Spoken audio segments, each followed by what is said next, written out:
Hello guys, this is Gayatri Negi. I am an intern in Lexis and Company and you're watching Lex Click. In this video, I will talk about alternative dispute resolution. What is alternative dispute resolution and what are its advantages? You must have heard about the ADR, the concept of ADR, that is Alternative Dispute Resolution. It is a mechanism and is capable of providing a substitute to the conventional methods of resolving disputes. ADR offers to resolve all types of matters, including civil, commercial, industrial, and family, etc., where people are not being able to start any type of negotiation and reach the settlement. Generally, ADR uses a neutral third party who helps the parties to communicate, discuss the differences, and resolve the dispute. It is a method which enables individuals and groups to maintain cooperation, social order, and provides opportunity uh, to reduce hostility.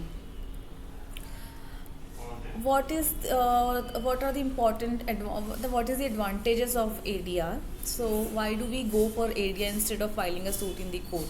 Firstly, it could be that it is less time consuming. People resolve the disputes in short period as compared to courts.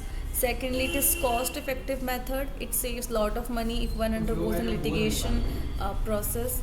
It is free from technicalities of court. Here, informal ways are applied in resolving disputes. Fourthly, people are free to express themselves without any fear of court of law. They can reveal the true facts without disclosing it to any court.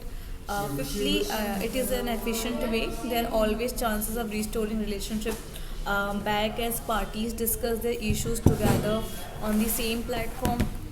It also prevents further conflict and maintains a good relationship between the parties. And lastly, I could say that it preserves the best interest of the parties.